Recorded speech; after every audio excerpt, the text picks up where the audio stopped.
Hi everyone, Vlad here for another video. Today's topic, well, I didn't really know how to name it, to be honest. That's why the title is a bit strange. I want to talk about basically the 5 red flags or pitfalls or things to be wary of, things to watch out for when you receive that that amazing job offer or job job offer, job letter, whatever you want to call it, from a potential employer. It's a super exciting time. You receive the job offer that you've been waiting for so long. You get the recruiter or the job director that really wants you to work for them. So yeah, emotions can be quite high. And you look at the offer letter and you don't understand exactly everything that's on there.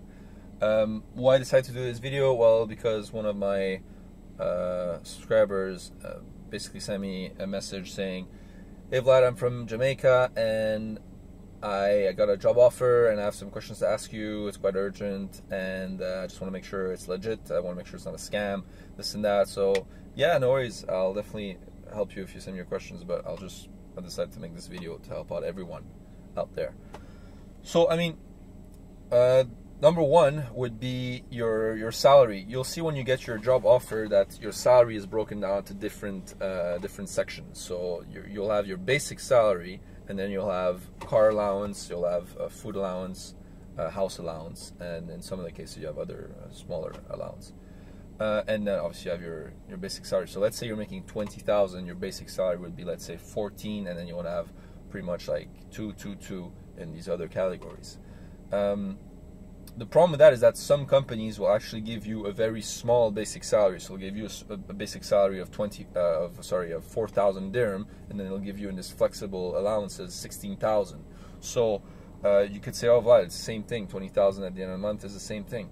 Well, not really, because how your raise is calculated is based on your basic salary, and how your days of leave are calculated if ever you leave the job or you get fired is basically based on your basic salary. So let's say you do a really good job after a year of work and the company's super happy and they give you 25% pay raise.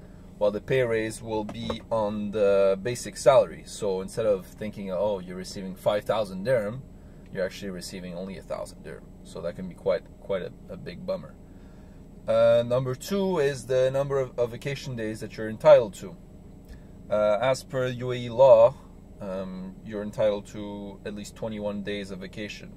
Not sure if it's the same for all the sectors out there, but typically you're entitled to 21 days. I know in most of my contract it was always 21 days. If you see that it's less than that, if it's a week or 2 weeks, just try to ask the right questions to whoever's hiring you.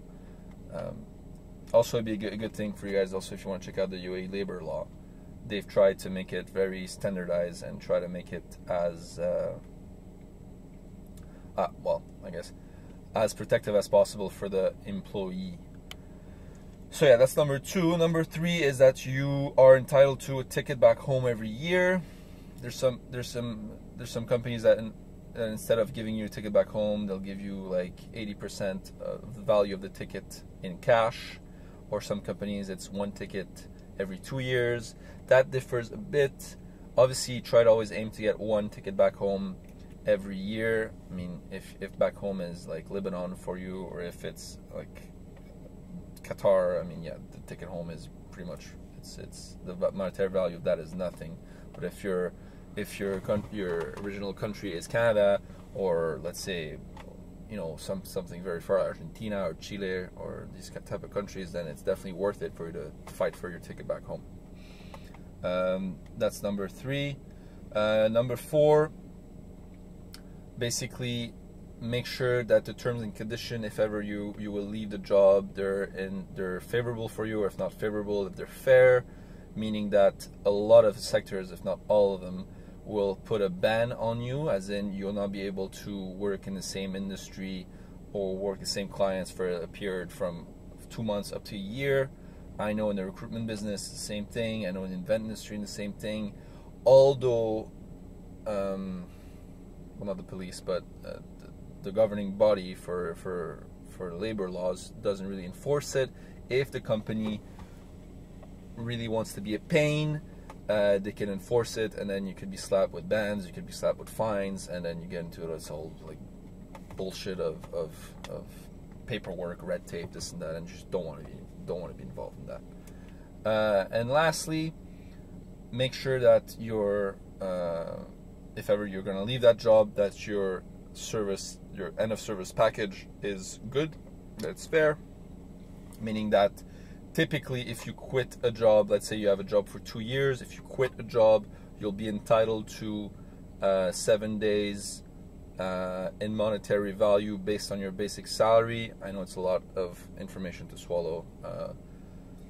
So 7 days per year. If you get fired and you've been working at a company for 2 years, you'll get 21 days per year based on your basic salary given back to you in monetary value. So in some cases it's better money-wise to get fired from a job. Obviously, for an ex-employer, when you get asked, okay, so what's the reason you left your job, you have to sort of tell them, well, I got fired from that job. So it's like monetary value versus, well, you know, street cred, I guess.